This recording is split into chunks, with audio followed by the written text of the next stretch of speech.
बिस्मिल्लाहिर्रहमानिर्रहीम। स्टूडेंट्स अस्सलाम वालेकुम। स्टार्ट करते हैं। आज हमारा जो टॉपिक है वो एक्सरसाइज 1.4 है और इसमें हम लोग क्वेश्चन नंबर 1 पहले करेंगे। और यहाँ पे जो आपसे क्वेश्चन किया गया है, इससे पहले हम लोगों ने 1.3 तक ये प्लस माइनस के क्वेश्चन किए हैं। अब हमारे पास दो मैट्रिसेस को हम लोगों ने मल्टीप्लाई किस तरीके से करना है वो हम लोग सीखेंगे। तो उसके लिए मैं आप लोगों को अभी ये स्टार्ट करने लगे हैं। सबसे जो पहला क्वेश्चन उसने कहा है, आपको कहता है कि ऐसे मैट्रिसेस बताएं जो कि आपस में मल्टीप्लाई हो सकते हैं या नहीं हो सकते। ये चीज़ें हम लोगों ने यहाँ पे बतानी है। जैसे कि आपके पास ये जो पहला यहाँ पे क्वेश्चन है वो गिवन ये है कि ये दो मैट्रिसेस गिवन है आपके पास।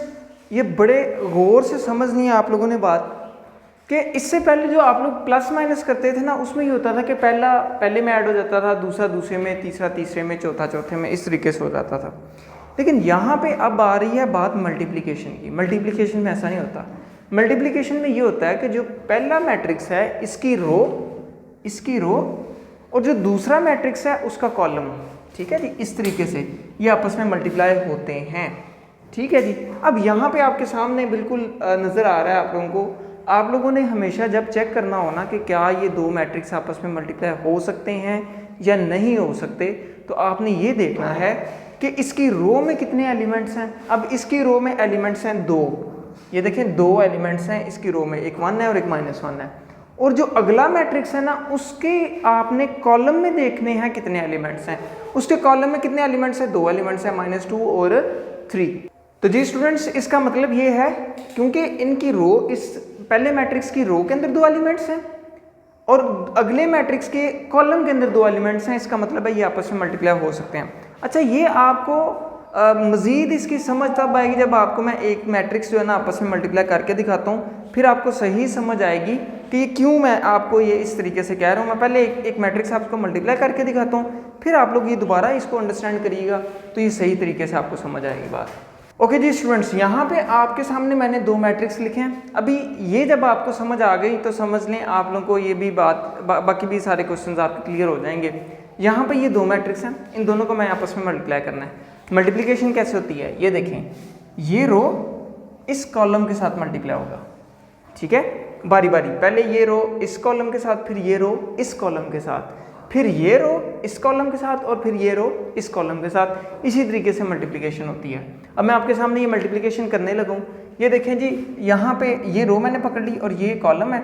अब पहली जो है वो पहली के साथ मल्टीप्लाई होगी, 1 1 से मल्टीप्लाई होगा, ठीक है, दरम्यान में प्लस आता है। फिर 2 को आपने 3 से मल्टीप्लाई करना है, ठीक हो गया। फिर आपने ये रो आपने इस कॉलम से मल्टीप्लाई कर चुके हैं, अब आपने अगले कॉलम से मल्टीप्लाई करना है। तो 1 को 2 से मल्टीप्लाई करेंगे आप लोग, प्लस फिर 2 को आप 4 से मल्टीप्लाई करेंगे। ये देखिए मैंने आपके सामने मल्टीप्लाई किया, ठीक है। जैसे आप लोगों ने कॉलम चेंज किया तो आप लोग देखें अगले कॉलम में चले गए हैं।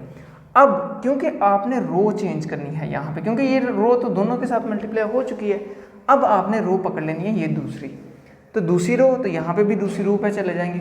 तो 3 को आपने किया 1 से मल्टीप्लाई, 3 मल्टीप्लाई बाय 1 प्लस, फिर 4 को आपने करना है 3 से मल्टीप्लाई, ठीक है। पहली को पहली से, दूसरी को दूसरी से, फिर दरम्यान में प्लस आता है। फिर अब ये इसके साथ तो हमने कर लिया, अब इस रो को हम अगले कॉलम के साथ करेंगे। 3 2 जार, 3 को 2 से मल्टीप्लाई करना है और 4 को आपने दूसरे एलिमेंट के साथ। तो जिस स्टूडेंट ने ये वाला काम कर लिया ना, तो इसका मतलब उसका क्वेश्चन हो जाता है, क्योंकि आगे मल्टीप्लिकेशन सिंपल है, प्लस माइनस है। तो 1 1 टाइम्स 1 प्लस 2 3 जार 6 आ गया, 3 1 जार 3 आ गया, प्लस 4 3 जार 12 आ गया। फिर 1 2 टाइम्स आपके पास 2 आ गया, फिर प्लस 2 4 टाइम्स 8 आ गया, फिर 3 2 जार 6 आ गया, 4 4 जार 16 आ गया। तो जी स्टूडेंट्स, यहाँ तक करने के बाद आपने इनको प्लस कर लेना है। 6 और 1 7 हो गया, 8 और 2 10 हो गया, 12 और 3 15 हो गया, फिर 6 और 16 कितना हो गया, 22 हो गया। तो ये हमारे पास आ गया जी इसका आंसर। तो इस तरीके से आपकी मल्टीप्लिकेशन परफॉर्म होती है। अब इसी पॉइंट को आपने मद्देनज़र रखना है और आगे जो पहला क्वेश्चन है आपका मैं वो करवाने लगा हूँ। उसमें पूछा ये गया है कि which of the following products of matrices is conformable, यानी कि क्या वो आपस में मल्टीप्लाई हो सकते हैं कि नहीं हो सकते। करने नहीं है अभी मल्टीप्लाई, सिर्फ बताना है कि मल्टीप्लाई हो सकते हैं कि नहीं हो सकते। ओके जी स्टूडेंट्स, ये आपके पास अब जो है वो क्वेश्चन आ गया है, क्वेश्चन नंबर 1 है ये आपका। ठीक है जी, क्वेश्चन नंबर 1 अभी हम लोग करने लगे हैं।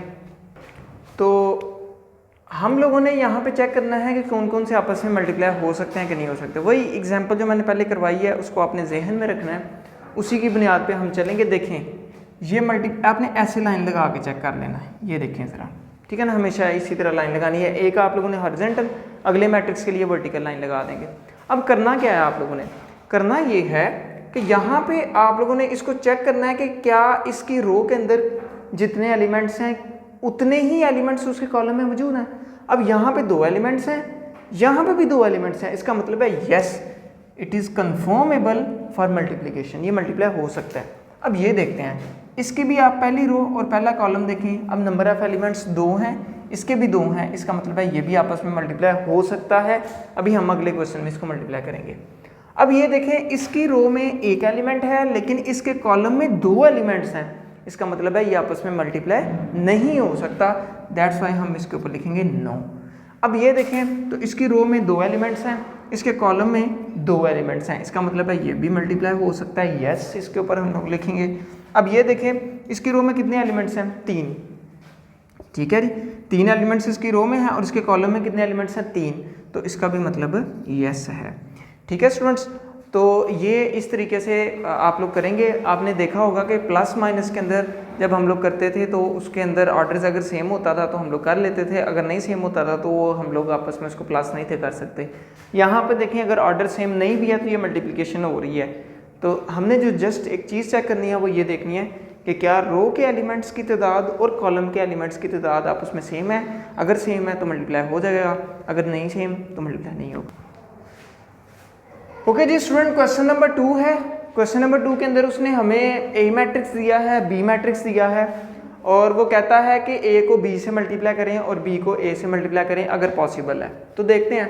अब देखिए हम लोगों ने करना क्या है, हम लोगों ने ए और बी को आपस में मल्टीप्लाई करना है। तो कैसे करेंगे, ए को हम लोग पहले, ए का मैट्रिक्स पहले आएगा ना, ये देखें 3 0 -1 2 मैंने उसी तरीके से लिखा।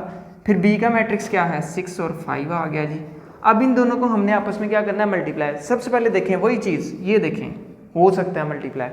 तो कैसे करेंगे, पहले को पहले एलिमेंट से 3 6 से मल्टीप्लाई होगा, प्लस 0 5 से मल्टीप्लाई होगा। ठीक है, क्योंकि आगे कोई कॉलम नहीं है तो फिर हम लोग नीचे शिफ्ट करेंगे। यहाँ से हम इस रो को पकड़ेंगे अब, तो -1 को 6 से मल्टीप्लाई कर देंगे, ठीक है जी, प्लस 2 को 5 से मल्टीप्लाई कर लें जी। तो इस तरीके से हमारे पास क्या आ जाएगा, 3 6 18 प्लस 0 5 0 आता है, आपको पता है। -1 को 6 से किया तो -6 आ गया, 2 5 आ गया 10। तो अब ये स्टूडेंट्स हमारे पास जो फाइनल आंसर आया वो 18 इधर से, और -6 + 10 कितना आ जाएगा, 4। तो ये हमारे पास आंसर है किसका, ए बी का। ए बी का ये हमारे पास आंसर आ गया, यानी कि हम लोगों ने इसका आंसर निकाल लिया। अब दूसरा क्वेश्चन उसने कहा था बी ए के अंदर अगर देखा रहा है तो पहला हमारे पास आ गया 6 5, पहले मैट्रिक्स 6 5 लिखना है। फिर आपके पास अगला मैट्रिक्स कौन सा आता है, 3 0 -1 2। अब स्टूडेंट्स देखें ये मैट्रिक्स बड़ी इंपॉर्टेंट बात है यहाँ पे होने लगी। ये देखें यहाँ पे एक एलिमेंट है, ठीक है, रो के अंदर, लेकिन यहाँ पे कॉलम के अंदर 2 एलिमेंट्स हैं।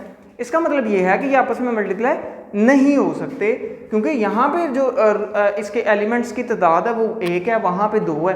तो ये कैसे हम लोग मल्टीप्लाई करेंगे, चलें 6 को तो कर लिया लेकिन -1 को किससे करेंगे, तो ये मेन प्रॉब्लम है। तो इसके नीचे हम लोग लिखेंगे it is not possible, it is not possible. Students यहाँ पे एक मैं बात आपको बताता चलूँ, इन जनरल जब हम लोग वैसे मैथ का क्वेश्चन करते होते हैं तो 3 को मल्टीप्लाई चाहे करें 2 के साथ या 2 को मल्टीप्लाई करें 3 के साथ, आंसर हमेशा सेम आता है। लेकिन मैट्रिक्स के अंदर ये हिसाब नहीं है, ठीक है। मैट्रिक्स के अंदर ज़रूरी नहीं है कि ए बी जो है वो इक्वल हो बी ए के, ये ज़रूरी नहीं है, ये जनरली नॉट इक्वल होता है। इवन ये आगे MCQs भी आएगा, इस तरह की चीज़ें भी आगे आने वाली हैं, तो आप लोगों ने ये चीज़ें अपने जहन में रखनी है। तो यहाँ पे हुआ हमारा क्वेश्चन नंबर 2 कंप्लीट।